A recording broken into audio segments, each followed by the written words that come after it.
Good morning, everybody.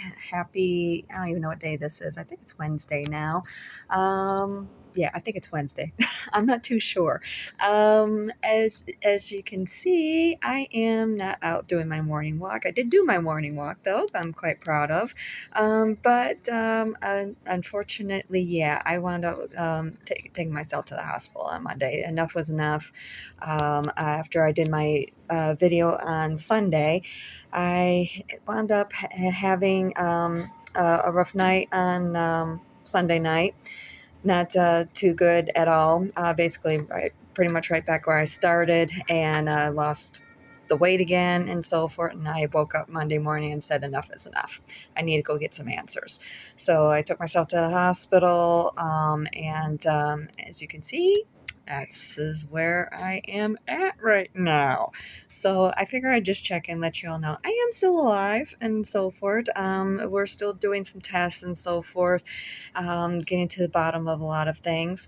But we have determined that one thing that I definitely have developed, and it is hereditary in my family, type 1 diabetes. I know it's a little bit late in stage, late in life and so forth, but what they're thinking is that probably my genes finally caught up with me. So, but my mom was type 1 diabetic. My grandfather's father, so yeah, my great grandfather, excuse me, he actually died of type 1 diabetes. This was way back in the 1920s, when insulin wasn't readily available, all that sort of good stuff. Plus two of my uncles on my father's side, type 1 diabetics. So, and I believe my great grandmother on my mother's side also passed away of type 1 diabetes. I think at that time they were probably calling it pancreatic cancer. So, yeah, definitely runs in the family. Type 2 does definitely run on my mother's side, but with all the different fathers that are on my mother's side, unfortunately, it's hard to know if it actually runs through, my line or not, with my grandfather or not. And unfortunately, I don't know much about my grandfather on my mother's side. So anyway, enough about my own family history. So yeah, throughout all of this, I think the thing that has been most important for me is the fact that throughout the last several years, is I have been doing all of the life balance stuff, staying positive and so forth. Yeah, I've had my moments. Obviously, it's a bit of a shock when they come back and say that your blood work is showing that you have a 600 sugar. Never had that before in my life. It explains all of the, of course, all of the dry mouth and dehydration feeling and gumminess and so forth, constant thirst and everything. So yeah, and it's kind of been up and down. It's going to be a bit of a roller coaster. It's going to be a big life change for me, and it's going to be even more important now more than ever that I keep balanced and keep my, yeah, you know what I'm trying to say. Me and my tongue ties here. So, and if you recall, with the one tarot reading that I did, I think it was a couple weeks ago, where basically, something about a challenge. That message, when I was even doing the reading to you guys, a message was really speaking really loud and clear in my head. You're about to come up with a big challenge. You're going to face one of your biggest challenges you've ever faced before in your life.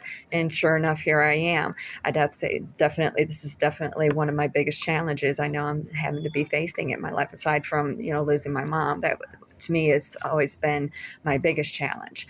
So, yeah, it's, the sooner you can start practicing, getting yourself balanced and so forth, aligning your chakras, knowing about your life path, getting yourself settled in your mind as to who you are, what your life path is, and so on and so forth.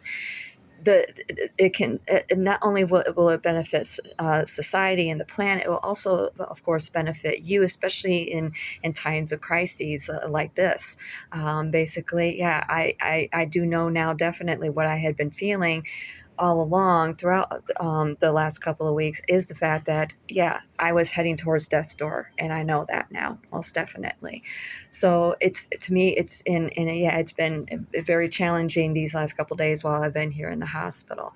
But I feel that because one of the things that they have said, the doctors have said, though, is that it was a good thing, and even the nurses have said it's a good thing that I've already been practicing, not necessarily, a spiritual balance, but health balance, eating right and so forth, because I've been able to bounce back a lot faster. And of course, having the past experiences with my mom being a type 1 diabetic and living with that for most of my life, that's definitely going to, of course, benefit me with making the transition over. And I also don't have to be worrying so much because I'm already used to doing, I've already been have done sugar detoxes and so forth. Going through this sugar detox hasn't been too terribly bad. Unlike most other people, if you've never done it before, it can be pretty erratic and everything. So, yeah, I'm going to have my moments. We all do. We all have to splurge every once in a while and so forth. But I'll just have to learn how to manage that, with insulin and so forth. So, but anyway, yeah, I think that, having the positive mindset has really helped me out a lot, especially with the shock with finding out, especially type 1 diabetes at such a late stage in life, is definitely going to be helping me a lot. But, this morning I've already, I did have to go and have some testing done, so it kind of disrupted things. But I did my morning grounding session. I just did my yoga, a little bit of exercise, and I'm talking about, like push-ups, some squats, even though I do have a little bit of weak legs. I did that, and also some twists. Basically things, help get, because help get me moving, help get me back moving forward, not only with my life, also with my body, and also will help with leveling out my sugars, so I'm not going through so many sugar spikes. Also did a little bit of walking, and, I am still in ICU, but it's only because they don't have any beds available. But yeah, the first night I had to be in ICU because I was too unstable. So, but yeah, it's going to be a learning curve. I know that I've been positive for the most part with everything. It's been uh, can be challenging, of course, when you get shocking news and so forth. But after finally being able to get a really good night's sleep last night, and I only had a vampire show up once to get some blood from me. Yeah. Oh, I know my hair there. Oh well, who cares? I'm in the hospital.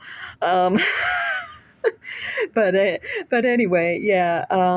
With being able to get a really good night's sleep last night, that really helped out quite a lot. I was able to finally wrap my head around it and come to terms with it and so forth, and make peace with it this morning and everything. So I'm ready for the challenge now. So, but anyway, I just wanted to pop up here, say hello, let you all know I am still alive and everything.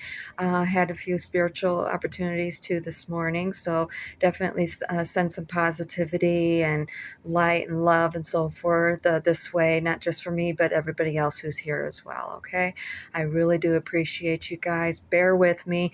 I am limited as far as data and so forth is concerned, so I'll try and do the best I can to do and upload videos for you. And I'm definitely going to get back to doing some tarot readings afterwards. I'm really looking forward to those. So I love you all. You all take care. I love you. I'll talk to you soon.